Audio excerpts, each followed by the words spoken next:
Hello, everyone, and welcome to another edition of Uniquely Designed. I'm so happy that you have tuned in. Now, you know what to do by now because you've been watching this for a few seasons. Go ahead and share this with someone. Let someone know that we are on and that we are live, and that you can share this with one of your friends, your family, your uncle, your aunt, your cousin that's sitting there watching Netflix. Tell them to tune in right now to YouTube so that they can watch this interview. You all know by now that I'm very biased. I am very biased, unashamedly biased with the people that I get to talk to because I have some amazing friends, amazing people that I am connected to, and I get to share them with you. I am not selfish. I share every great thing that I have with the great people that I am connected with this you. So today, this conversation is no less great than any of the other ones that you have heard and that you have tuned into. I get to talk today with my wonderful friend of many, many years, Dr. April Webster. Welcome to the podcast today. I am so excited to be here. I'm excited, Mario. Thank you, thank you, thank you for selecting me to be a part of such a phenomenal podcast. Well, I am happy that you are here. We have, just for those who don't know, we have been, I always like to start here because it makes me feel old, but we have been friends for over 20 years now. Yes. When I was growing up, I would always remember hearing people say they have friends for over 20 years. And I'm like, they are so old. But now to be in that era now, to be able to say 20 years and not just 20 years, friends that you've been friends with before social media. What about that? What about that? Yes, So, true friends. yes. And we are both native Kentuckians. You from Western Kentucky. Well, no, both of us are from Western Kentucky. Yeah. Yeah. So what was it like? Because I grew up in a very small town, and I'm saying this as a ground to where you are now. It's very important because sometimes how we were raised shapes who we became. Yes. And sometimes it causes us to go a different direction. But me being from a place called Greenville, Kentucky, which was a small place that many people have not heard of, and here you being from a place called Hickman, Kentucky, which is a place that a lot of people have not heard of. So, how did growing up in that type of small town, community, family oriented place really start to shape you before you even went to your experience in college? We're going to get to that too, but how can you say when you look back now to say what you gained from growing up in a small town? Well, let me say, I am a true believer that small things, listen, big things come out of small places, And so growing up in a small town of Hickman, Kentucky that had probably 2 to 3,000 people max is just one for the books alone. That means we had one stoplight, one high school, all those things. But it really helped shape me being the family dynamic.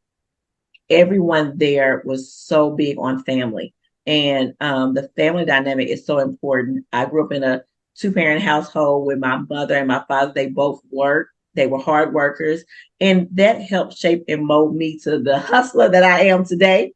I mean, I seen them work their 9 to 5s and then continue to come home and take care of the home. I seen that growing up in our community, majority of the family, if they were single family homes or not, you seen that work dynamic, you seen them going above and beyond for their family. And those are things that have really helped catapult me to where I am today, my upbringing in that type of environment. Now, growing up in that type of environment. Now, I want to ask because I don't know a lot about Hickman. Was Hickman predominantly Black or was it mixed? It was actually mixed. So a good thing it was mixed, and a lot of the families communicated. Like I have friends that are of different race, of course, and we are still friends. We're still friends to this day, over 20 plus years. I see them. We have high school, reunions, and everyone come back and fellowship. I follow them on social media. They do the same. We still have really good friendships, but it was a mixed community. Of course, we have certain things that we do in the community that was more for the African Americans, and so we still come back and celebrate. Like for example, the 8th of August is what we do in Kentucky. So we still go back home. We try to celebrate. We still try to pour into our community. We try to give back. Majority of the people that have relocated and, started their lives and careers other places, we do try to come back at least one time a year to do something and to impact our community as a whole. Now you said something about the 8th of August. Now what's that? Yes. Okay, so the 8th of August is celebrated in Kentucky because that is when the news came up from Texas and all those other places of Emancipation Proclamation. So it did not reach Western Kentucky until the 8th of August. So yes, we have Juneteenth, as you know now, has been celebrated and is recognized. Thank God, that's great. But it still didn't reach certain parts of the world, being Kentucky, until August. Yeah. So we celebrate the 8th of August, and we have celebrated that ever since I was a little girl. My family and people will travel back home as a homecoming celebration during that weekend.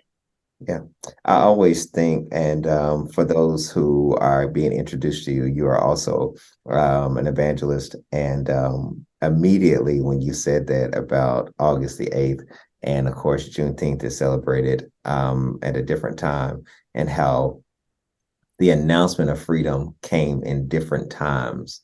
Yes. Everybody still got the announcement. While you were talking, I was just like, ooh. Listen, the word still got there at some point. We may get it at different times. Oh, yes. And you know what, Mario? Don't push me now, because that's just so on point when we think about it. The word, they were free. We were all free, but some of the word, it didn't get to certain people until certain times. So they still were operating in a capacity that they were already relieved from. But until the freedom actually got to Kentucky, they didn't know. So they were still being held as slaves. So thank God that it did reach us at the time, which was months later. Yeah. Yeah. I'll say, ooh, I'm going to leave that one alone. I'm just going to keep going. She didn't say it. I'm just going to come out of that for the purpose of this podcast, but I'm going to save that for another time. You might hear that again. Yes. So I asked that about you coming from a background that could have been predominantly Black or not, based on your decision to come to Kentucky State, when that part of Kentucky is also close to Tennessee. And you could have gone to any of the great schools that are there in that area, HBCU or PWI. So what was it that even made you or shaped your decision to go to, and even a mutual friend of ours from there came to Kentucky State, what drew you to Kentucky State? Kentucky State was always on my to-do list. Like, I knew I wanted to go to the HBCU. So I started researching the different HBCUs that were close by. Of course, I looked at the TSU, the Tennessee State. I looked at Fisk University. I looked at going to Clark Atlanta. I had several different places. And then I was like, wait, Kentucky State is a place right here that's in the state of Kentucky. And I ended up finding out that someone from my hometown actually went to Kentucky State. And then I ended up finding out that one of my uncles, he's my uncle cousin, he graduated from Kentucky State. So I'm like, wait a minute, I didn't realize that. So I began to just touch bases with him, and he told me a lot about K-State and just the things that was offered. And I went to do a tour, me and one of my best friends, we both graduated from K-State, and we immediately was like, this is where we're going. It was no second guessing. We knew from that very moment that we was going to go to Kentucky State. What happened for you at Kentucky State that without any question you couldn't have gotten any other place? Listen, at Kentucky State, I told you I grew up with this dynamic of family. And what I gained from K-State is lifetime friendship, like me and you, Mario, for 20 plus years. I gained another sense of family. It was that extended family that I feel like if you go to PW, you don't get it like that. I feel like going to an HBCU, you truly make those lifetime friendships. You truly connect with family members. Like, I can come to Lexington, I can travel, and I know I can come to your house and sit down and eat at your table without any question. I can call anybody that I really know from K-State and I'm in your city. They're going to meet up with me. They're going to make arrangements. We're going to do something. And that's a sense of family. That family unity, that family connection that you gain from an HBCU, it's nothing like it. And I truly feel like if I would have went somewhere else, I wouldn't have had that. I don't feel like I would have those same connections. I feel like that would have been a missing piece for me. And I am just grateful for that opportunity because it is that extra family dynamic that I still have. Even when my father transitioned, I had people that traveled from K-State to be there to support. They showed up, they called, they text, they sent flowers, they donated to the scholarship fund. You gain that sense of that family dynamic. It's unmatched for me. Well, I ask that because and it's hard to explain for people who have not experienced it. Also hard to explain for people who don't look like us as well. But Yes. I'm asking from the standpoint of, do you still feel like it is relevant now because you have, governors that are trying to, banning certain books about Mm-hmm. Black history. You have certain things that are being done to make it very hard and difficult for Black Americans to be able to excel in different areas.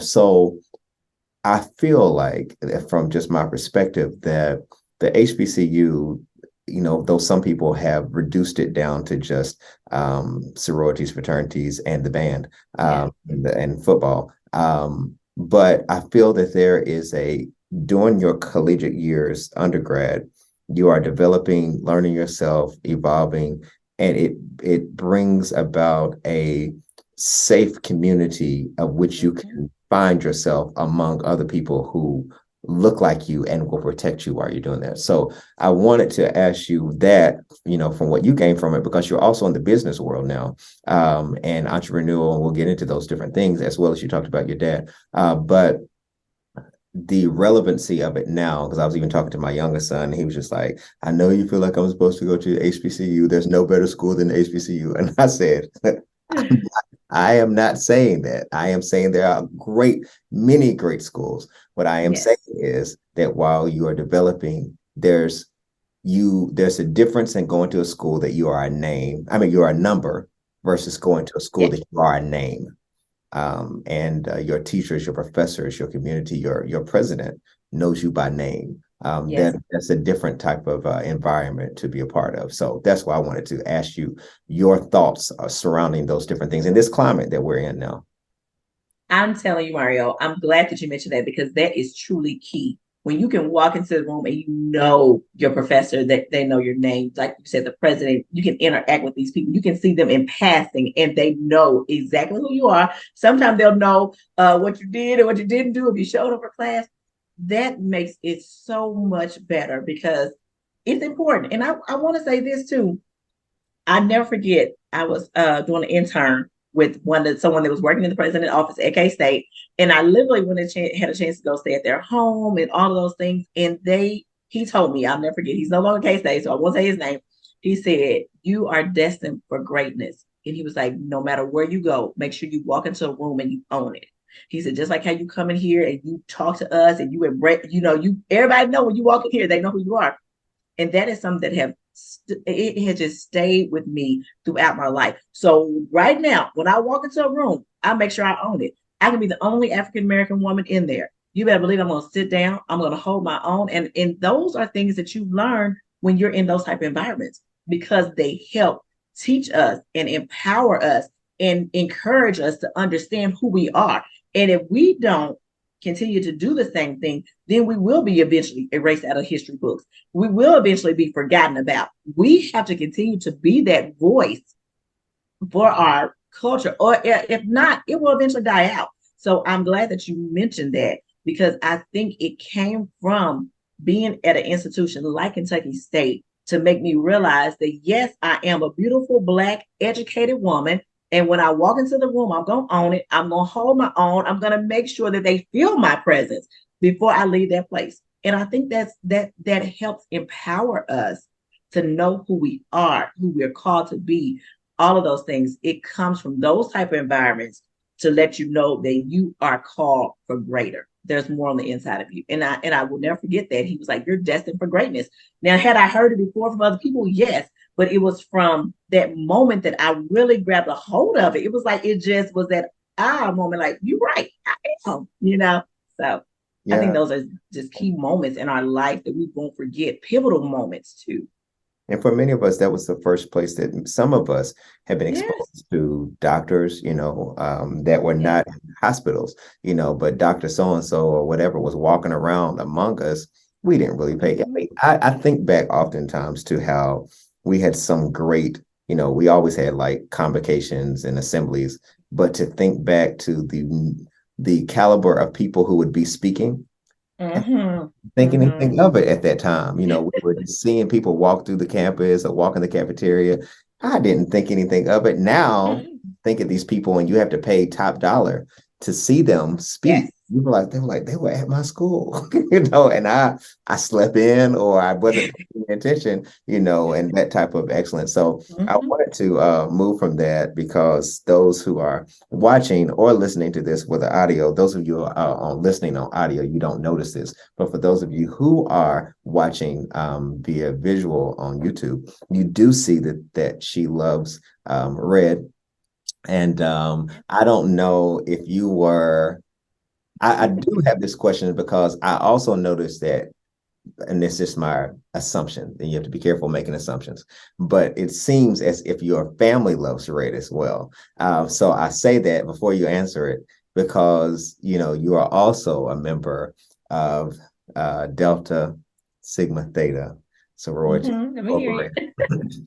And part of your family unit that you already had at Hickman, then you grabbed the family unit at Kentucky State, and then you went into sisterhood there at Mhm. Kentucky State as well. What even shaped you as it relates to even moving into that particular sisterhood, which I know might be the whole rest of our podcast that you could probably for the whole next 30 minutes, but That part. what caused you to even move into that direction? Because you already had that family unit. Mhm. What was it about the great deltas that drew you in? It was actually one of my high school teachers and my basketball coach. She was a member of Delta Sigma Theta sorority. So as I look at a leader among a lot of predominantly white now at the school that I grew up, it was pretty much you see more Caucasian teachers and professors. So it was one lady, and she stood out among the rest of them. And she was a member of Delta Sigma Theta sorority incorporated. And she was someone that really poured into us. She took us on trips to Atlanta. We went to the Martin Luther King museums and places. She made sure that we knew our history. She made sure that we were informed of our culture and things that we should know as African American students in our high school years. And it was her passion to educate us. It was her passion to teach us and to show us, not just to talk about it. She made sure to invest into us. And then I would always see her wearing her letters and represent. So wherever we was going, she was interacting with other women and just those connections. I'm like, okay. And I had other family members that are members of other sororities.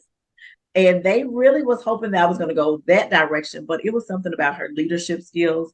It was something about the impact that she had on my life. She's been a president of one of the local chapters. She has served even when I knew her. She had crossed years prior, of course. She was my father's classmate, and she is still an active member today. She is still a financial member today. I seen her just recently at our regional conventions and stuff. So she is still involved. And I knew that I wanted to be a part of something that I wasn't going to just be a name or on paper, but I was going to definitely be someone that was going to be active and to be involved, and that was going to make a difference and to impact and to do what we are called to do, which is to serve and to be a servant leader. And I seen that in her at a young age. And when I went on the grounds of K State, I wanted nothing to do with nobody else but to be a part of Delta Sigma Theta. I was determined that I was going to be one because I seen that representation, and I knew that is the type of leader that I wanted to be from what I seen from her. So yes, she's still my mentor. We still take pictures whenever we get a chance to see each other. I love on her because she showed me what a true servant leader was. Yeah. And I can go on and on about Delta, so I'm gonna cut it off right there, Mario, because I told you you could I'm go gonna for preach 30 that minutes. thing. I know this. I know because Yes, you've been in the sisterhood how long now? I crossed in fall of 2001. So we're coming up on our 23rd year, 22 years in the game. You know, I have love Apple Pie chapter, Kentucky State University. That's where I was initiated. I'm a part of Jackson, Tennessee alumni chapter where I serve on the chaplain council. I'm a chair for several different committees, still active, still involved to this day. Still believe in being a servant leader. Have had an opportunity to speak for two different Founders Day program, one for my chapter, one for another chapter. So just grateful for that opportunity to be a part of a strong sisterhood that is still committed to public service. Yeah. So you have family unit has been the lifeblood, the foundation of mostly what you have built on. Yes. Now going into the area of entrepreneurship and how you have um, co-founded, I think in I didn't want to say the year because I'm gonna mess it up. But 2010. 2010, I was getting ready to say it. I was like, I'm not gonna say it. Yes. The loving arms. And not only have you done that, which we're going to get into that, but now you even have a lipstick line that has come out. You're wearing the shirt, a LaShawn, as well. Bring it all out. Shameless plug. Out for all the people. This is your interview. You can do what you want to. You can get up and walk around if you want to, and to demonstrate for the people. But what caused you? Was it? Did you always see um, that you were going in the direction of an entrepreneur, a businesswoman? Mhm. Where did that transition? Where did you? Because some people are really satisfied, to come out of college and are okay with working for somebody else for however many years. Not it's not wrong, but this is what some people do. And then some people journey for a long time trying to find themselves and what it is they're still trying to find themselves. Where did something shift in you that says Mhm. this is what I'm going to do and this is why I'm going to do it? And talk about Loving Arms and Ayla Shell as well. So as to why it was Yes. created and why you felt that pull to go into that direction. Good question. It was while I was at Kentucky State. I was working on my master's degree, and I was working for a company just like the one that I have today. And I never forget, I was just tired, just going. I was working on my master's, working every single day. I was in the director's position, and there was no more room for growth. Literally, the executive director is still there today. And this was in 2006. So I had got to the top level, and I knew that there was nowhere else for me to go. And I had a passion for what I was doing. And so I remember having a conversation with the owner, and I told her it was like one of those moments. I sat there and I said, if I can work this hard for someone else, I clearly can work this hard for myself. I was giving my all. I would miss family gatherings. Now, family has always been big for me. So I would miss Thanksgiving. I would miss Christmas holidays because there was sometimes I was on call. So I had to work. I had to be the person to oversee the business, the day-to-day operation of the residential department. So I knew that I had the ability to do it. I had learned a lot from the company. I had begun to see numbers for that company, and I began to say, I can figure this out. And so I remember going on a fast, believing fasting and praying. Yes, he said I'm an evangelist. So I went on a fast and I just began to ask God to open the door. And so I stepped out on faith. I relocated to Memphis, Tennessee without a job. And let me ask you this, That was my before you go for it.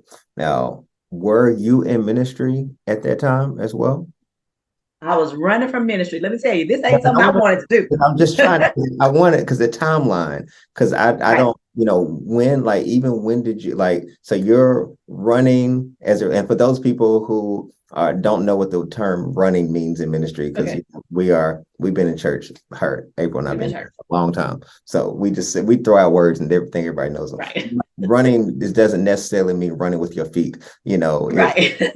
You're called to do something and you're trying to put it on do not disturb. Like, Yes, no, that's not it. and a lot of us Right. experience that. And that doesn't just mean a calling from God. That could be your calling to your purpose, your destiny, Mhm. whatever it is. We try to ignore it. So you were feeling the pull to go into a CEO, entrepreneur, businesswoman, and ministry at the same time? So you were filling both pools? I was feeling both, and I did not want to do the ministry thing. So I'm like, okay, I know that I've always been one, definitely always in church, as you stated, fasting and praying. So I Yeah. knew God Same. was calling me for more with that. But I wouldn't, I'm like, yeah, Lord, not right now, you know. So as I moved to Memphis and I stepped out on faith and all those things, I was trusting God. And it's like my passion, I just kept being drawn to that population of people. I would apply for jobs, nothing would happen. I'm like, okay, now I have these degrees, I have the experience, I have Bachelor years of and leadership, master. I have this master's degree, I have years, I've worked in this field for years, and I would not get a job.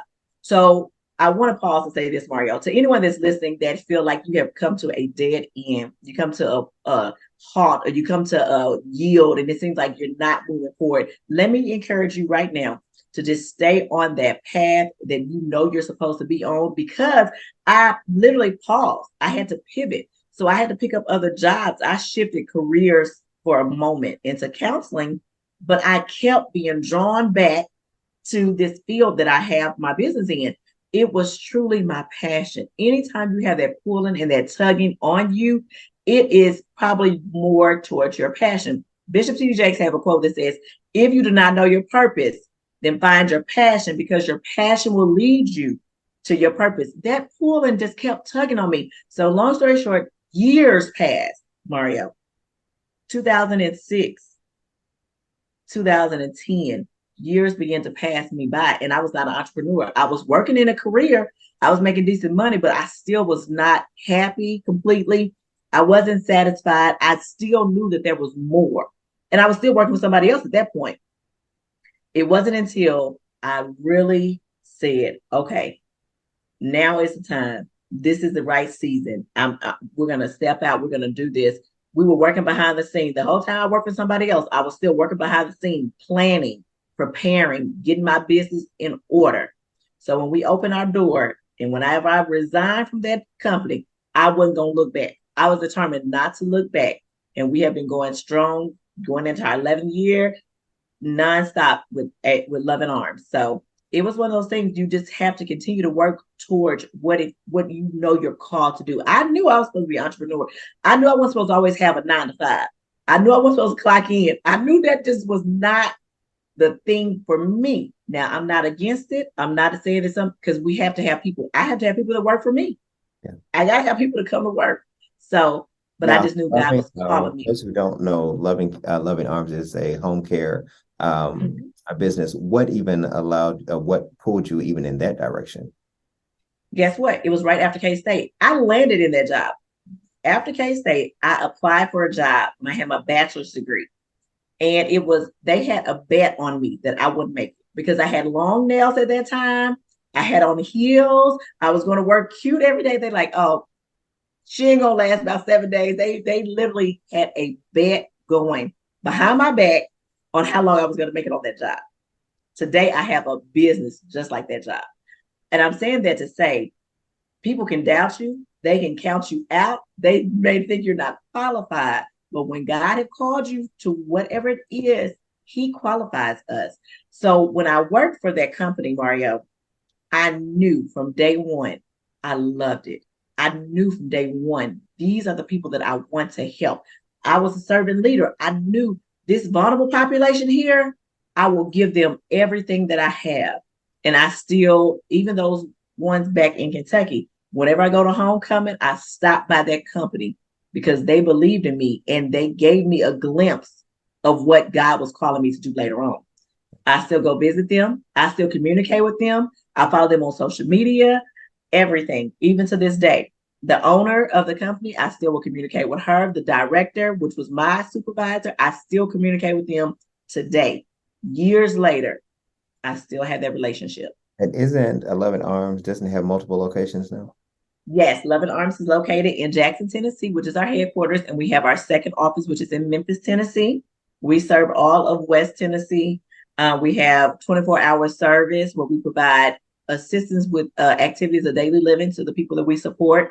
Yeah, we work with adults with intellectual and developmental disabilities, And here's and a, also the elderly population. We do care for the elderly as well.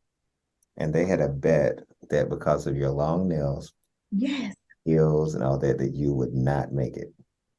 They had a bet going. They So, literally, so we're going now with just even that into the area of delving into fashion, mm, because before we get there, it's a very important part to mention, because this next business idea came from this very important person in your life, with yes.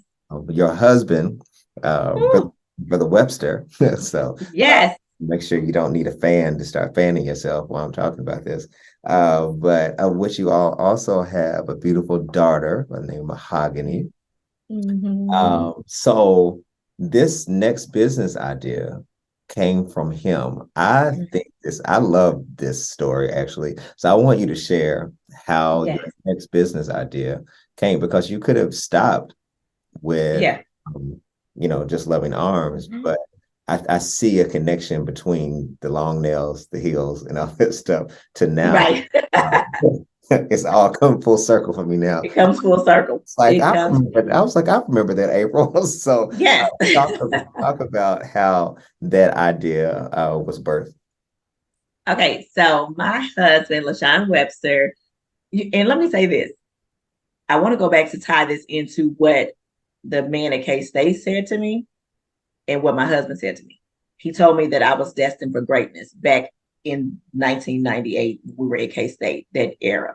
And he sowed that seed into me. And I believe those words that he said. Fast forward to my husband, who loved my red lipstick. I would only wear red lipstick. And one day we were just having a conversation. He said, "You should have your own lipstick brand." My husband sold that word to me. And just like the man at K State did, I said, "Oh, you're right. I can have my own lipstick brand."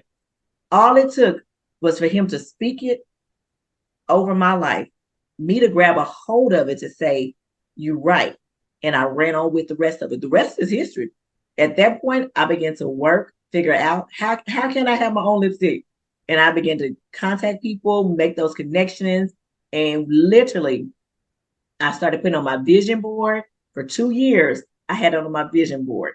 I had it up before me. I had the name. I would have red lipstick. I would find a little cutout of the magazine of red lips. I put it on my vision board. Lipstick. I put it on my vision board. And for 2 years, I would just pray over that it'd be the right connection in the right season, in the right timing. And literally, all of that happened in 2022 is when Ayla Shell was birthed. So we have to be careful both ways what is spoken over our life, regardless good or bad, because once that seed is planted, you can either grab a hold of it and allow it to take root in your life and it produces fruit, or it can do the opposite. You know what I'm saying? So for me, both of those things that have been spoken over my life, I grabbed a hold of it and I ran with it, and now as you see, Ayla Shell is here. So even start like, you know, starting, say I want to start a cologne line, Yes. how do you even, I'm always intrigued by that. There's a great friend of mine who has a beard cream that he started. Okay. It's not even just to beard cream, but I use it, so I always say it. But it's used for other places, all natural product and stuff like that. And I was Yes. interested as well with his answer, like, you have that idea, that seed got planted, because I'm what I'm digging at as well, because the word that person said to you at Kentucky State is what you have continued to sing to do, with not just hearing things, but every space, to own that space, to own that room. That's So it. there are a lot of people who hear, girl, you should be a tailor, you should be a fashion designer, you should be a singer, you should come out with an album. And people be like, oh, please, no, not, we brush it off. But you Yep. took that, everything that's been spoken, I'm not saying everything, but most things Right. that you have heard that stuck out to you that have been pivotal points in your life, you have Mm-hmm. taken those and be like, I think I will, instead Yes. of no, Yes. no, because there's so many of us, and people who are Mhm. watching right now are listening, who destiny and purpose is literally reaching out to you through conversations, through Yes. ideas, through driving down the road and somebody says, you know what, you are really good with children, like you should really, and we hear these things as abstract things like, oh yeah, whatever. Yeah, I've always been good with children or whatever. When in reality, as you went back to Bishop Jake's quote, it could really be your passion area that is really something that is attached to your purpose. So I just Yes. wanted to ask that, lean into that a little bit more. Like, what is it about your makeup? When I say makeup, I'm not talking about, cosmetic things, but your makeup as far as your DNA that causes you to hear something and it won't let you go. Even though we're Yeah. going to get to ministry in a minute, because Yeah. you try to run from that. But like something in you now that's like, when I hear something, I'm holding on to that thing Yeah. till I see it. You know what? I think it is. I believe in the power of words. And my father, we would have a conversation about this often. Words can hurt, words can help. And you have to understand that once the spoken word is out there, it can do one of the two things. So for me, I've always tried to grab the word and allow it to help. Now, some things, like you said, have been spoken. I'm like, oh no, that's not me. But there are certain times when a word is spoken to you, you like, okay, grab a hold of that. And I think that's just what it is for me. There's things that I just let go to the wayside. But there are times when I grab a hold of that word. And then like I said, when my husband said it, I started working that word for 2 years. I put it up on my wall. K-State, for 10 years later, I'm steady working that word. So I just think that I understand the words have, and Dr. City Trim, she says is words have power, presence, and prophetic implications. You have to determine which one that is when that word is spoken over you. Some of those things have been prophetic for me. That's why I made sure to put it into action, because I knew it just resonated with my spirit also. I I want to get too deep in all that, but it just kind of resonated with me to where I knew I'm gonna hold on to that when I'm gonna work that word. Yeah. So I want Faith without works is what? yeah. Dead, as you know. So I believe in working the word literally in all aspects. So I want to go back to that working the word thing because you've tried to run from the word for a long time. Uh, so when we were in college, we were both in the award-winning gospel ensemble. Yes. Those of you who did not know that April sings and can sing, April used to be in the alto section, Yes. around the second row, I believe. Were you the second row? Second row. Second row. Love that area. Look, we had our group. So I was the director, so that's why I remember where people stood. And I don't remember everybody. So those of you who say, you remember where I stood? No, I don't. I don't remember everybody. There's some people, because if you were in the first and the second row, that meant Right. you had a certain presence. You were good, like visual. If you were in the first Yeah. and second row, maybe third, you were not just good vocally, but you had great presence. If you were in the fourth and fifth, you were just in the choir. You But would help them out. those first and second rows were very, people would fight for those rows. Oh, yes. So I want to ask you, did you feel the pull into ministry even when you were at Kentucky State? And I asked that because, and I don't know this part, so this is why I love having interviews, because I get to ask questions that I wonder. Yes.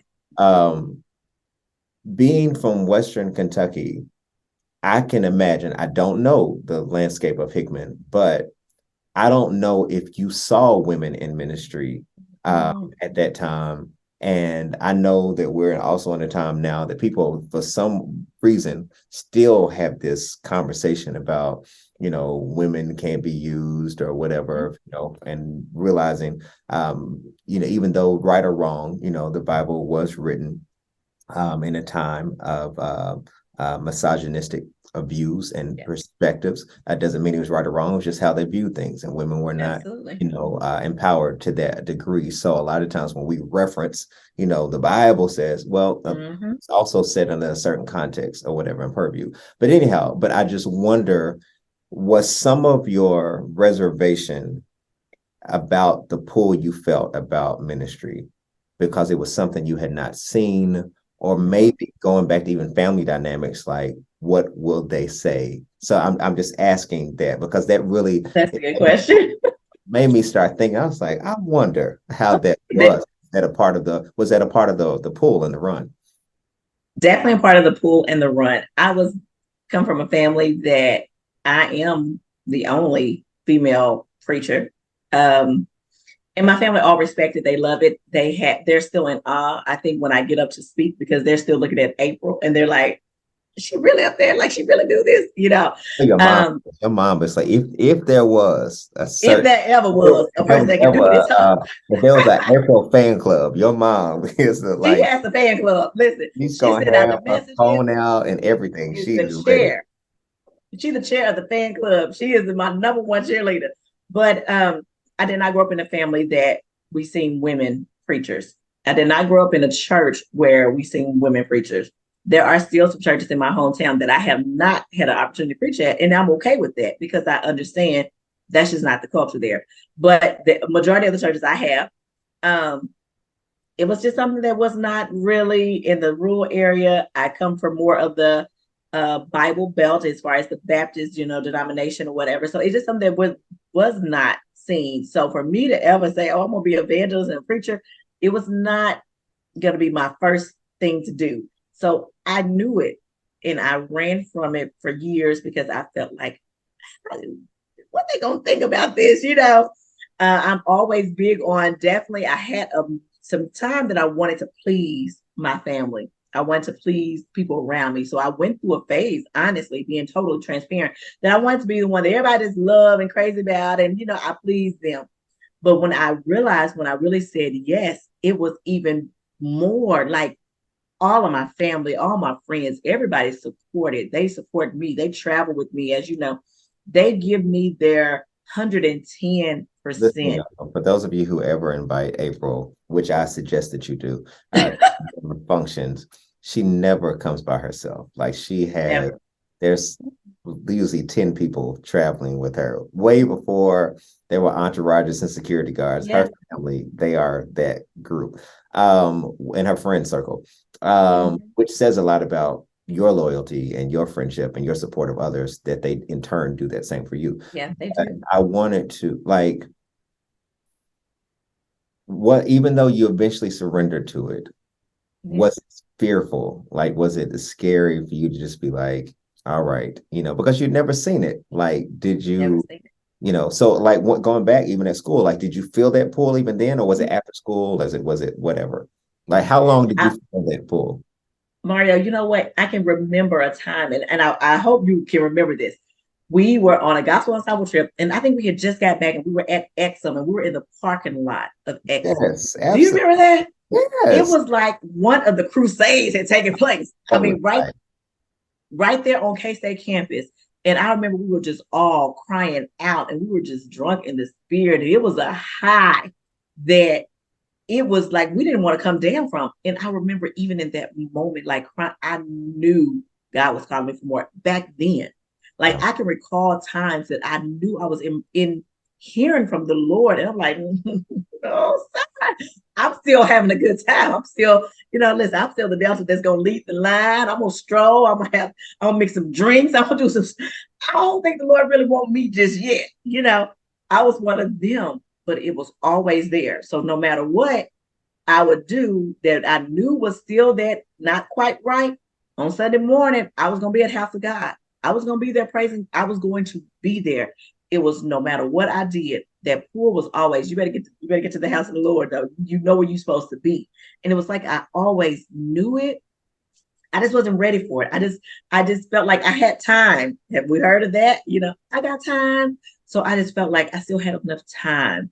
But I can recall, I can give you several stories, Mario, of trips that we had that I knew God was pulling me and tugging me. Then I was like, well, no, let Mario do it. He's good. He's ready to accept his call, not me. So Did I I felt it. ever, I don't know if I ever told you, that even though, you know, um, I've seen, preachers in my family, growing up, but I was never interested in it at all. I wanted to Mhm. be just a choir director. I had every desire to be the next Kurt Franklin, is what I wanted to be. Yes, you did. Um, every desire to be there. But anyhow, but I remember announcing my or surrendering to my call in gospel ensemble. I remember that, right, one of Wow. those, I Yeah. don't remember when it was. And I remember someone in the tenor section said, "Child, God is calling anybody these days." I'm sure. I can pick a few people that probably said that. Yes, you could. And I remember at a few homecomings ago in Kentucky State, I ran into him and I said, "Do you remember when you said to me?"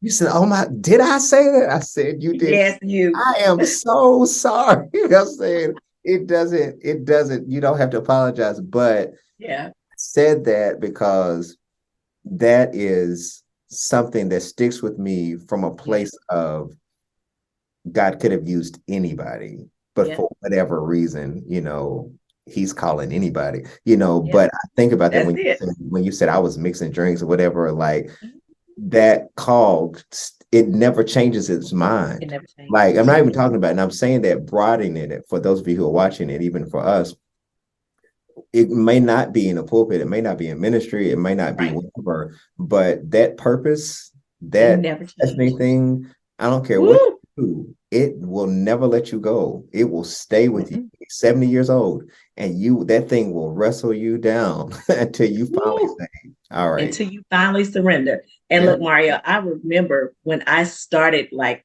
I got up to testify at a women's conference.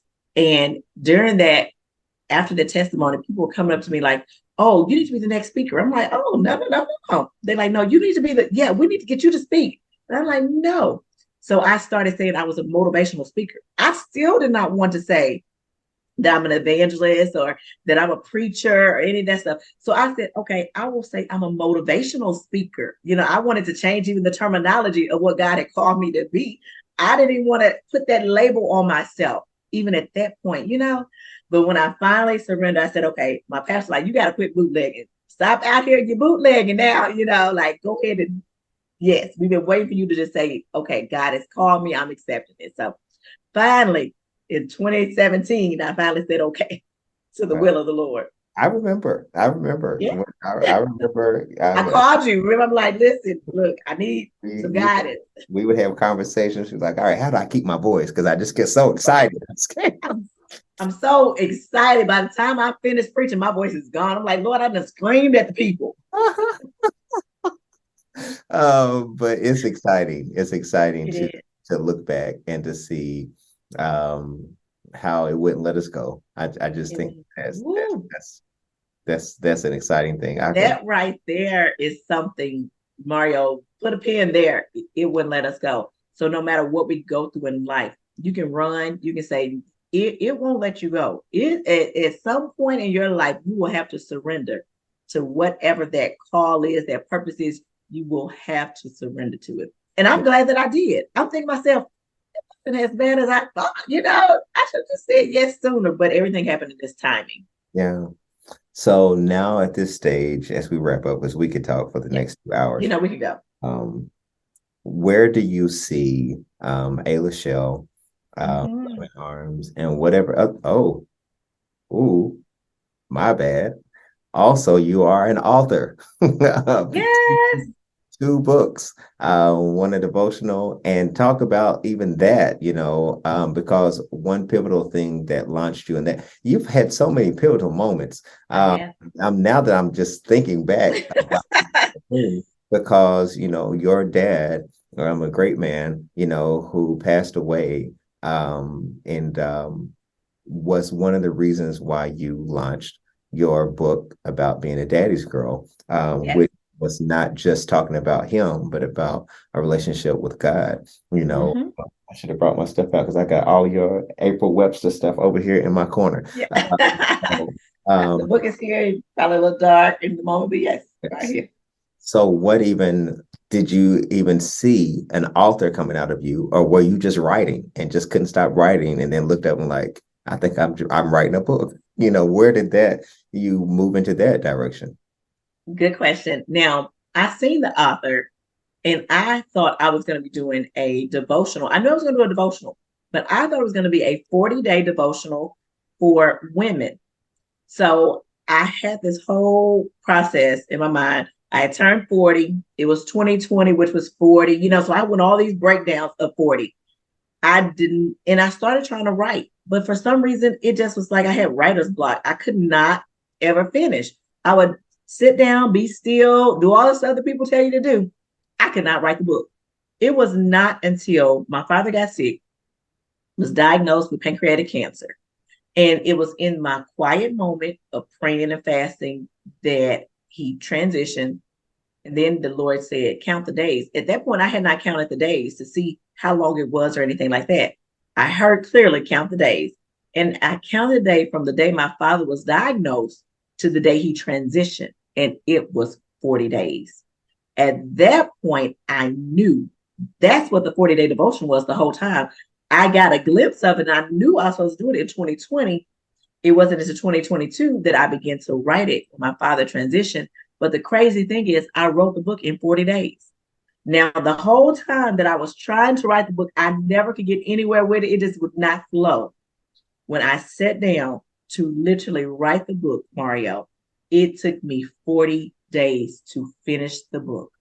And that was a 40-day devotion that God wanted me to birth out, which was Daddy's Girls. And it is to empower and to equip and to encourage women all over to understand that some of us are blessed to have the presence of our father like I did. Some are not. Some have stepfathers or male figures. But at the end of the day, all of us have the Heavenly Father. And we are created in his image and in his likeness. And whatever we deal with in life, if we will just lean into him, if we will just call out to him, he will help us get through any situation. I can only speak and preach and teach today because of the strength of God, who is my father. So in the absence of my natural father, who I miss and I love dearly, it's only been a year. May 24th made a year. I am still standing strong because of my Heavenly Father. And that's how Daddy Girl was birthed. And I'm grateful because I now have been able to empower and encourage women to understand who we are called to be, who God created us to be. And through that process, I have healed. I've been able to minister to other women that have been broken from the lack of not even having a father figure, in their life. Some did not have it. A lot of my friends grew up in my hometown. My father was like a father figure to them as well. So, it's just been a blessing in spite of. It's been a blessing to understand that we do have that Heavenly Father. And Mario, I don't know if you had a chance to hear my one single that came out that is on iTunes and all of the media platforms. Yes, I mentioned Oh, that I did listen to that, and yeah. I said, "Is there a rapper somewhere that was trying to show up in the?" I was like, Listen, I meant to text you about y'all. that, and I kept forgetting to do that. Listen, I was rapping some bars, okay? Let me tell you. I don't know where this strength has come from. I don't know where all of these ideas have been birthed from, but when I tell you, Daddy God has been downloading some things with this girl that I am in awe of. Okay. There is more to come. I'm just at the beginning of this thing. So Daddy's Girl is a movement. I have Daddy Girl Inc. established. It is my nonprofit organization.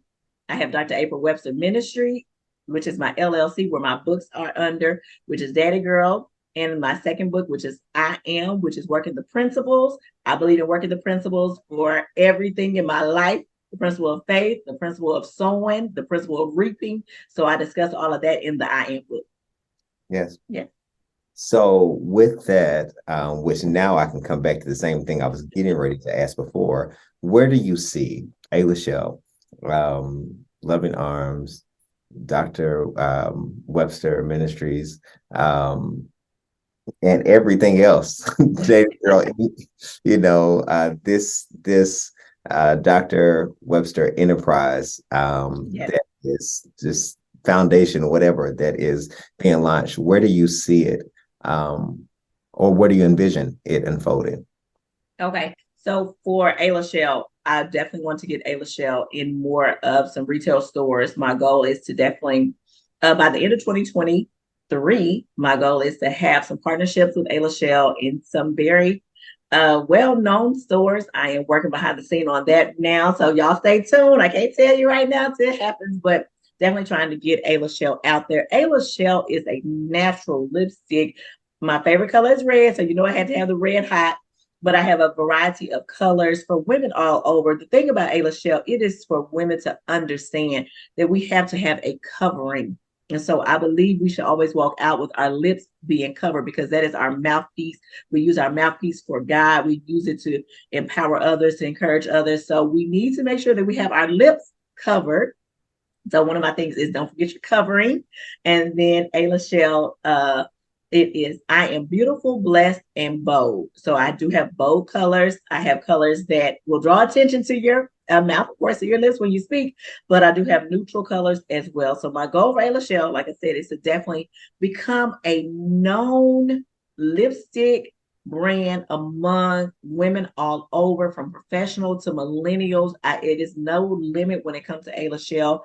I want it to be a household name for women of color, especially, but for women all over to feel empowered. Now, for Dr. April Webster Ministry, Inc., and all the stuff that's up under that umbrella, I still don't know. I am really walking by faith. I'm trusting God to lead me to what He wants for that to be. I don't know, Mario, yet. I'm still working out the blueprints of it myself. And I do know I've had two women empowerment events here in Jackson that were very successful.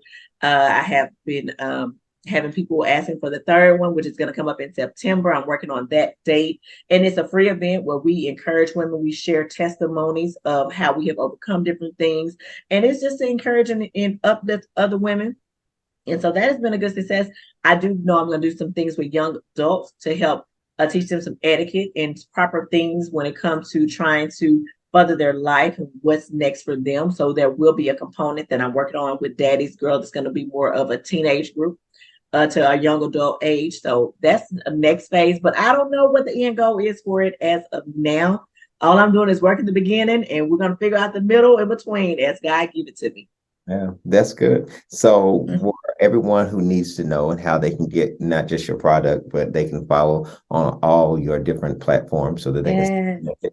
what is the gateway so that they can get to everything that is Dr. April Webster? Okay, so my website is very easy. It is Dr. April Webster, LLC.com or alashell.com. Those are very easy. Social media handles, you can always find me at April Webster, or you can always search Dr. April Webster or Ayla Shell, Ayla Shell Cosmetics. So on all of the TikToks, the Instagram, Facebook, if you do it, Dr. April Webster or Ayla Shell, you'll get me. Yeah. Make And it yes, simple. on TikTok, and they can find you now on Apple Music or Google Play or Yes. other stuff. Listen, y'all, I dropped my one CD, y'all. No, one single. Let me correct myself. My one single, and I think it's such a cute little song. It really was supposed to be kind of like an affirmation. My goal was an affirmation CD, and my schedule has been so busy, so I had to do one single. So it is an affirmation single that I have released. So check it out on Apple Play, iTunes, all those good things. It's Well, available.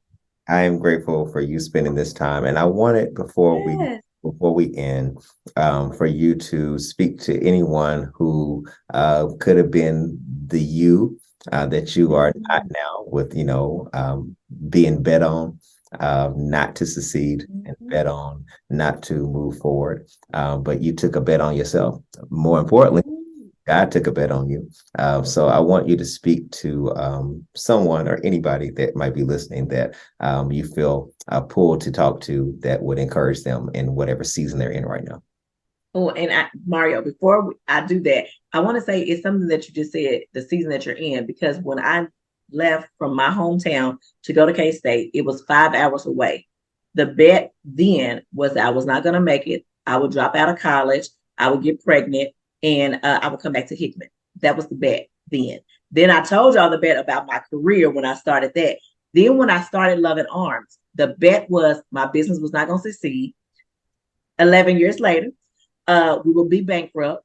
We would not listen. People will bet on you. People will bet against you. But I want to encourage everyone that is listening to me that there is greater on the inside of you than what the world can see. As long as you bet on yourself, trust yourself, work your plan, work your vision, do what you know you're called to do. Give it your all. You will always come out victorious. You will always be on top. You got to think big. Don't surround yourself with small thinking. People that are on the bottom level, you got to go above that. When they go low, you go high. All of those things are so important because people will count you out They will doubt you. They will second guess you. Never question yourself. Stand on your own toes. Stand on your square. Know who you're called to be. Know that you're destined for greatness. Don't give up when things get hard. You continue to press. You continue to move forward. Continue to trust the process in spite of how it may look.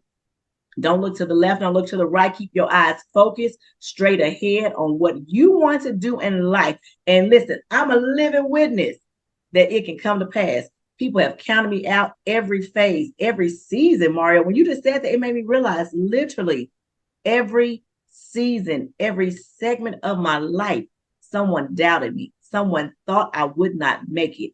You always go against the odds. Bet on yourself, and you will always come out as a winner. And as the guy said to you, own the room that you go in, whatever room that Own might be. it. So thank you for that. And all of you who have been watching, I hope that you feel better than you felt a few minutes ago before you got on here. And thank you for tuning in. Tune into the next episode. And whatever you do, continue to embrace your own unique design. I'll see you all soon. Goodbye.